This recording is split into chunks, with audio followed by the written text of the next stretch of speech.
voyez, on va noter que, au regard du lien qui existe entre Amélie et le maître, ce sont deux personnes qui se connaissent, on va le tenir comme ça. Donc, la lettre privée est une, on va le dire, la lettre privée, n'est-ce pas, est un message écrit et, d'accord, qui est adressé, voilà, un message écrit, adressé à, on va commencer par dire, une connaissance, c'est forcément quelqu'un qu'on connaît d'abord, à une connaissance, n'est-ce pas, virgule, ça pourrait être un ami, parce que Amélie Kambou pourra écrire une autre lettre pour informer certains de ses amis, n'est-ce pas, qu'elle a admise à son examen et qu'il y a une fête organisée à cet effet, n'est-ce pas. Donc, ça pourrait être un ami, n'est-ce pas. On pourrait ajouter, imaginez, elle écrivait à sa tante aussi, ou bien à son oncle, ou bien à sa maman, qui est loin, aux États-Unis ou en France, ou à son papa, qui est en Côte d'Ivoire, ou qui est au Mali, etc. Vous voyez? Donc, ça pourrait être un parent, et on va dire, etc. Dans quel objectif? Vous voyez? Peut-être dans le but, ici, elle apporte une information, n'est-ce pas? Dans le but de transmettre, voilà, de transmettre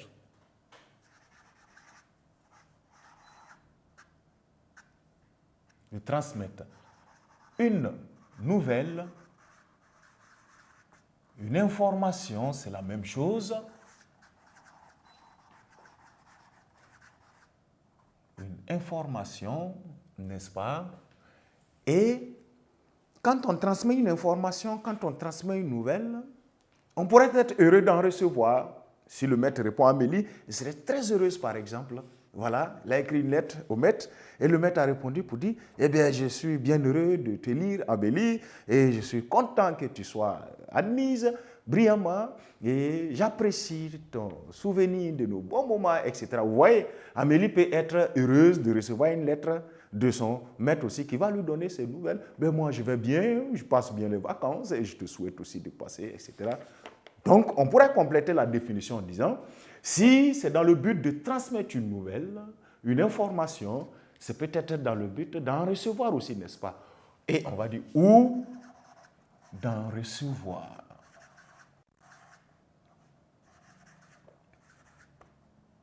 Voilà ce que nous pouvons retenir de la définition d'une lettre privée. Une personne qu'on connaît, ça peut être un ami, une personne familière à nous, il y a plusieurs manières de pouvoir le dire, sans tout énumérer. On peut retrouver tout ici. Quelqu'un qu'on connaît, c'est un ami la plupart du temps, ou une connaissance particulière, etc. N'est-ce pas? Cela dit, comment se caractérise cette lettre? C'est ce qui va suivre maintenant. On va mettre les caractéristiques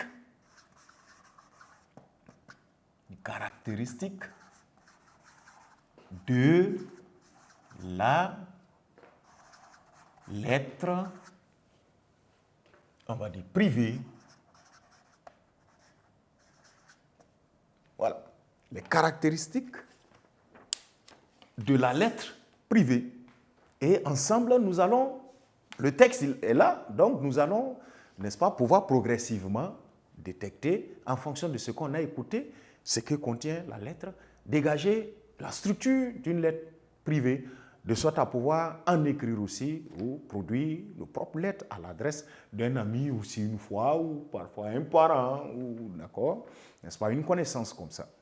Donc, on note les caractéristiques, on a noté les caractéristiques de la lettre privée, cherchons-les maintenant à travers le texte. Pour pouvoir mieux les ficeler, on va dire à la ligne que la lettre privée contient plusieurs. Elle contient,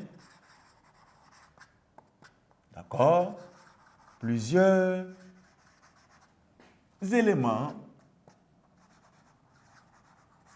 Voilà.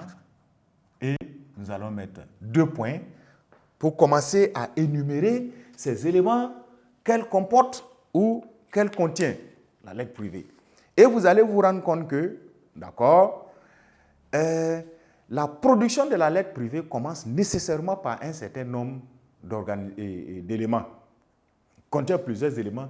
Le premier des éléments, regardez, la lettre a une partie des informations. On a le nom de Amélie Kambou, sa boîte postale, on a mis Gawa, et on a mis monsieur, et il y a un long bloc qui commence. Vous comprenez que, en ce moment, le premier des éléments que la lettre a là, on va mettre 1, l'entête. Donc, le premier des éléments constitutifs de la lettre privée là, c'est un élément de forme, l'entête. Et comprenez par là son introduction, son commencement. D'accord? Et dans l'entête, elle est dit à la ligne, dans l'entête,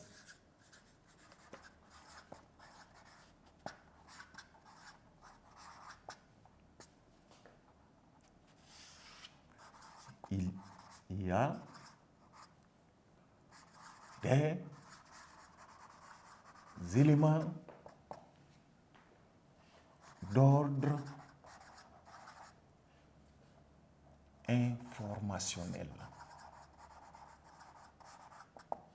Informationnel.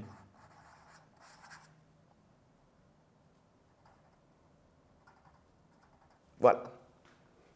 Dans l'entête, là, vous allez vous rendre compte que les éléments qui y sont, ce sont des éléments essentiellement d'ordre informationnel. La lettre elle-même en entier, c'est une information, c'est vrai, mais les éléments que vous avez dans l'entête sont des éléments d'ordre informationnel qui ont lien avec, pas l'auteur lui seul, l'expéditeur seul de la lettre, mais d'autres éléments qui ne sont forcément pas liés à lui, mais bref, qui peuvent être comptabilisés comme lui appartenant. Quand vous prenez Gawa, c'est un lieu, c'est une ville, elle est ressortissante de Gawa sans que Gawa ne lui appartienne. Donc, on ne dira pas que ce sont des éléments d'ordre informationnel de l'expéditeur seulement. Sinon, si on enlève ses adresses personnelles, le reste va ne pas être très justement dit. Voilà pourquoi on va dire qu'il y a des éléments d'ordre informationnel. Et ces informations-là, c'est quoi? Premier tiret, vous allez avoir le lieu, d'accord, ou avant le lieu, nous allons organiser, d'accord, nom et prénom. Certains en ont plusieurs, on va mettre S, nom et prénom, virgule. Adresse complète de l'expéditeur.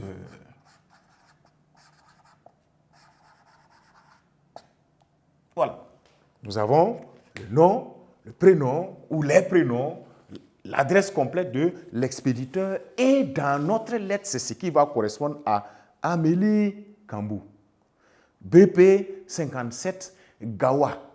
Si elle voulait mettre un numéro de téléphone, elle en ajouterait. Ou sous couvert de, elle pouvait mettre le numéro de son tuteur, le numéro de sa maman, le numéro de son papa, etc. Toute cette partie-là est agencée et de préférence à l'extrême gauche. C'est une lettre privée qui est débarrassée de beaucoup de protocoles, c'est vrai, mais on peut lui affecter une organisation minimale. Et comme Amélie Kambou, de l'expéditeur, on va préférer organiser ça à l'extrême gauche. Voilà. Pour faire plus beau.